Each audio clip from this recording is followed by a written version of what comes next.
नाराए तकबीर नाराए तकबीर नाराए तकबीर अल्लाहु अकबर नाराए तकबीर नाराए तकबीर नाराए तकबीर अल्लाहु अकबर।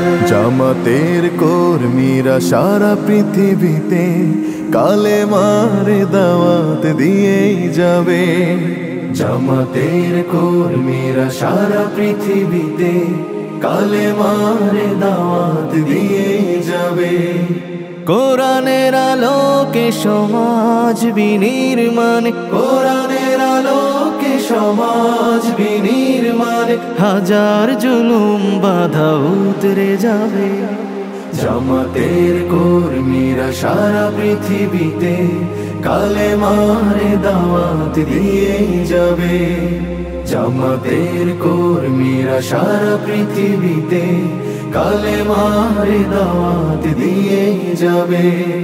যাদের আদর্শে নবীজি চেতনা ইসলাম, শান্তি কায়েমে যারা শপথ নিল, যারা দিন রাত ময়দানে খেটে যায় নির্ভীক, প্রভুর রাহে যারা জীবন দিল, যাদের আদর্শে নবীজি চেতনা ইসলাম, শান্তি কায়েমে যারা শপথ নিল, যারা দিন রাত ময়দানে খেটে যায় নির্ভীক, প্রভুর রাহে যারা জীবন দিল, মাজলুম অসহায় মানবতার ডাকে, মাজলুম অসহায় মানবতার ডাকে, সবার আগে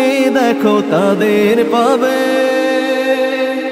জামাতের কর্মীরা সারা পৃথিবীতে কালেমার দাওয়াত দিয়েই যাবে।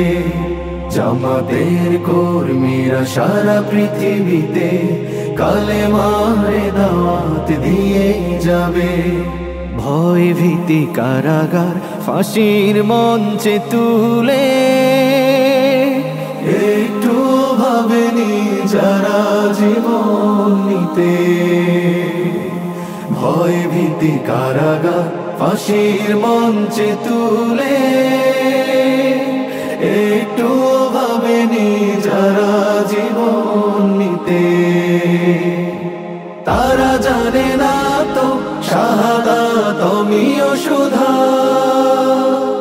কোটি প্রাণ পিপাসিত জীবন দিতে, কোটি প্রাণ বিপাসিত জীবন দিতে, তারা আল্লাহর জমিনে আল্লাহর দিন ছাড়া মন গড়া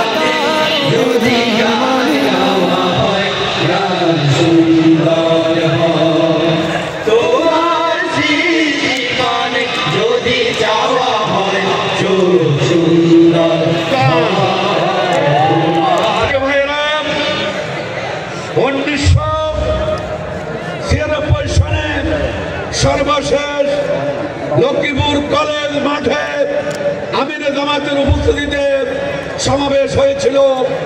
দীর্ঘ 18 বছর পর আজকে লক্ষ্মীপুরের ঐতিহাসিক আদর্শ জামাত সরকারি উচ্চ বিদ্যালয় মাঠে জামাতের এই সমাবেশে কেন্দ্র করে লক্ষ্মীপুরের প্রত্যন্ত অঞ্চল থেকে সাড়া জাগিয়েছেন এবং দল দল লোক লক্ষ জনতা সমাবেশের দিকে অগ্রসর হচ্ছে।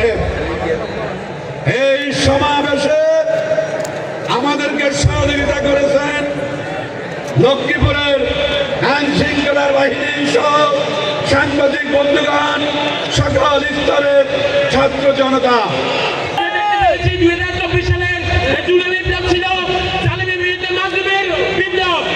কিন্তু আমরা এখন দেখতে পাচ্ছি ইসলামী ছাত্র শিবিরের প্রথম ঢাকা বিশ্ববিদ্যালয়ের সম্মানিত সভাপতি মাসুম নেতা এটি বাদল ইসলাম ভাই এখনো কারাগারে বন্দী অবস্থা রয়েছে।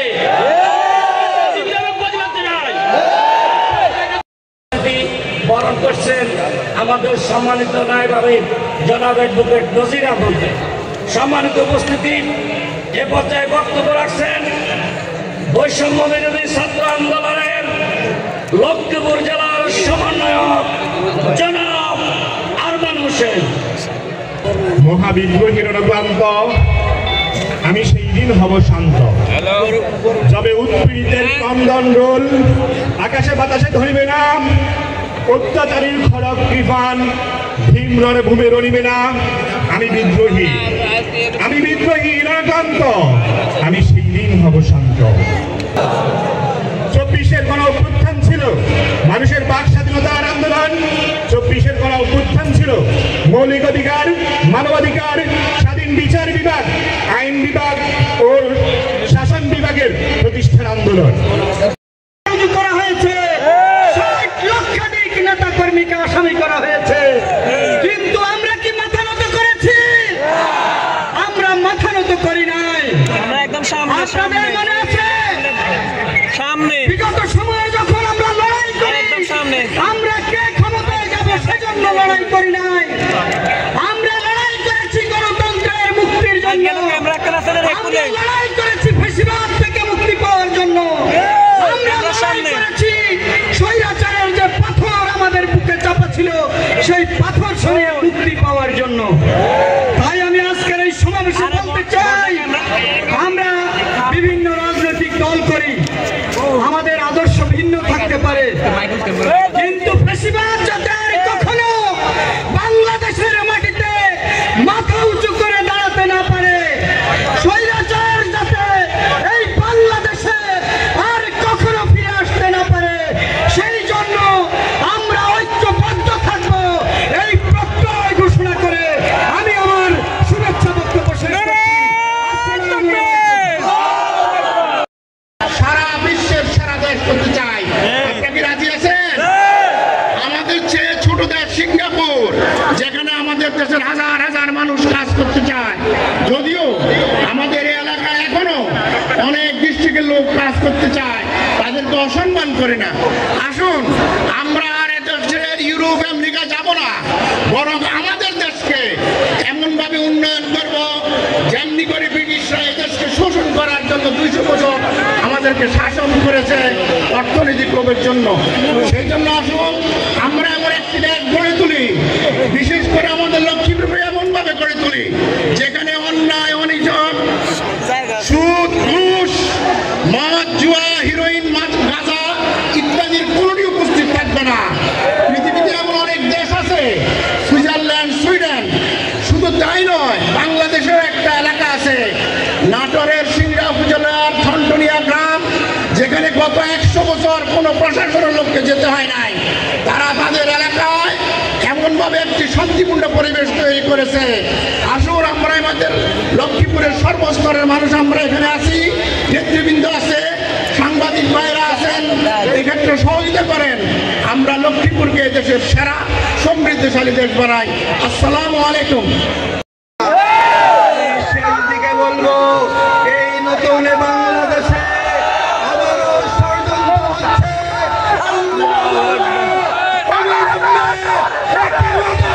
মুক্তি দিতে হবে।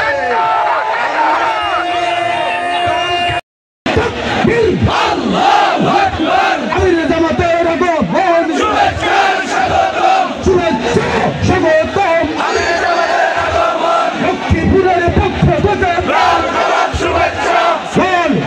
শুভেচ্ছা, আমির জামাতের আগমন, শুভেচ্ছা স্বাগত।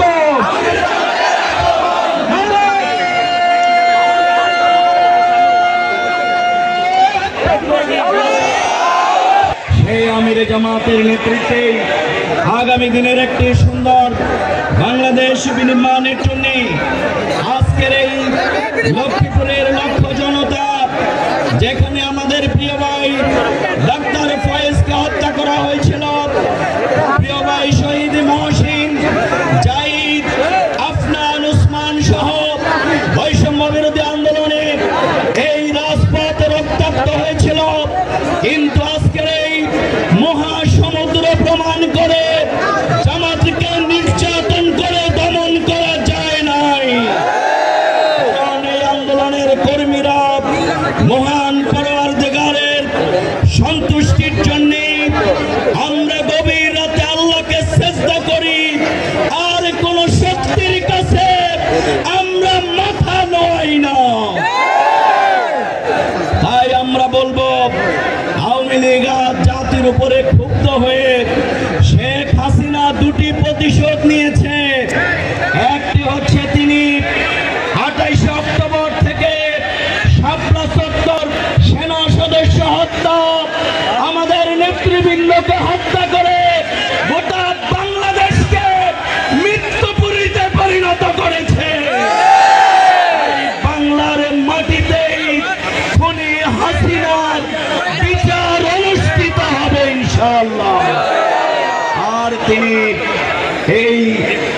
লীগ কেন শেখ মুজিবের সেই মৃত্যুর পর জানা যায় প্রতিবাদে বের হয় নাই, সেই জন্যে আওয়ামী লীগকে সেই বিপদের মুখে রেখে শেখ হাসিনা ভারতে পলায়ন করেছে।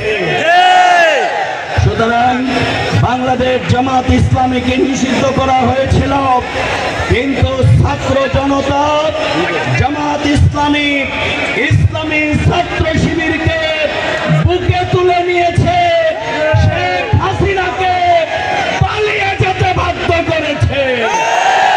তাই আসুন আগামী দিনের সেই সুন্দর বাংলাদেশ, ইনসাফ ভিত্তিক বাংলাদেশ গড়বার জন্য আমাদের আমির জামাত আজকে গোটা জাতিকে যেভাবে উজ্জীবিত করেছেন, গোটা জাতি আজ স্লোগান তুলেছে, সবাইকে দেখা শেষ ইসলামের বাংলাদেশ। নির্দেশনা নিয়ে আপনারা ঘরে ঘরে ছড়িয়ে পড়বেন। এই দেশকে 5ই আগস্টের অভ্যুত্থানের চেয়েও আরো একটি বড় বিপ্লবের জন্য দেশের জনগণকে সংগঠিত করবেন।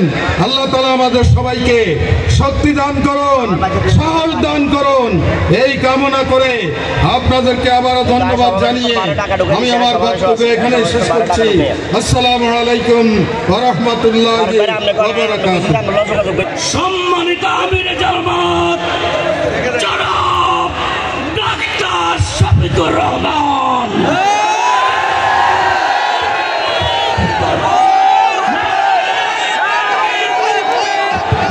আলহামদুলিল্লাহ রাব্বিল আলামিন, আসসালাতু ওয়াসসালামু আলা রাসূলিল কারীম ওয়া আলা আলিহি ওয়া সাহবিহি ওয়া আহলি বাইতি আজমাইন। বাংলাদেশ জামাত ইসলামী ঐতিহ্যবাহী লক্ষ্মীপুর জেলা শাখা কর্তৃক আয়োজিত আজকের এই গণজামায়াতের বিশাল গণজামায়াতের সম্মানিত সভাপতি জেলা আমির জনাব মাস্টার রুহুল আমিন, মঞ্চে বসা কেন্দ্রীয় আঞ্চলিক এবং স্থানীয় নেতৃবৃন্দ, বন্ধু সংগঠনের সম্মানিত নেতৃবৃন্দ, আজকের জনসভায় উপস্থিত প্রিয় লক্ষ্মীপুর জেলার আপামর জনগণ, মিডিয়ার সম্মানিত বন্ধুগণ, আমি আল্লাহ রাব্বুল আলামিনের শুকরিয়া আদায় করছি। আজ থেকে ঠিক 1 বছর আগে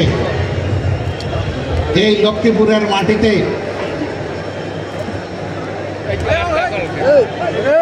এই আঙ্গিনায় তো দূরের কথা, 1 ইঞ্চি জায়গার উপর কথা বলতে পারবো তা এখনো আজহারুল ইসলাম অন্ধকার প্রকোষ্ঠে থেকে গেলেন তারা। তাই আমি মনের কষ্ট নিয়ে সেদিন বলেছি যে আজহার ভাইকে ভিতরে রেখে আমি আর বাইরে থাকতে চাই না।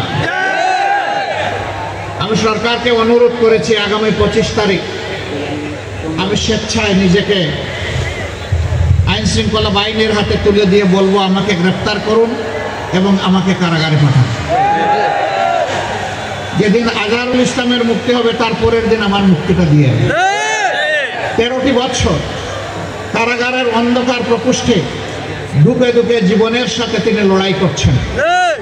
এই সময়টা প্রিয়তমা সহধর্মিনীকে তিনি হারিয়েছেন। এই সময়টা তার পরিবার ছিন্ন ভিন্ন হয়ে গিয়েছে। সেই মানুষটার উপরে আর জুলুম করবেন না, দয়া করে তাকে এখনই মুক্তি দেওয়ার ব্যবস্থা করুন।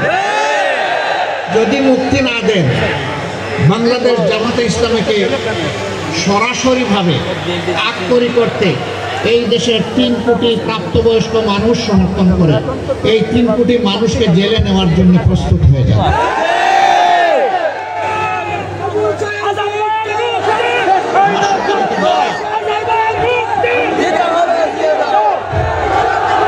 এই 54 বছরে এই বাংলাদেশে অনেক কিছু ঘটে গিয়েছে, দফায় দফায় রক্তের বন্যা বয়ে গিয়েছে। আমি কথা লম্বা করবো না, আপনাদের দিকে কষ্ট হচ্ছে। আমরা ছায়ায় আছি আর আপনারা কঠোর রোদের মধ্যে আছেন। আমি খুব সংক্ষেপে 2-4টে কথা বলে শেষ করতে চাই।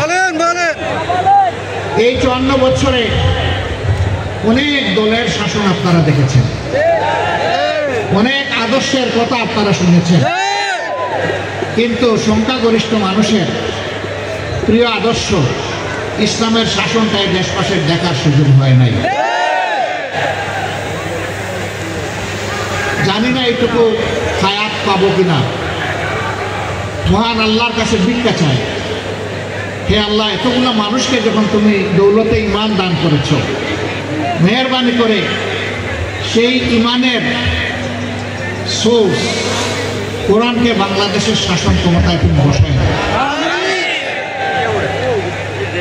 এর জন্য তুমি আমাকে, আমার সঙ্গীদেরকে কবুল করো।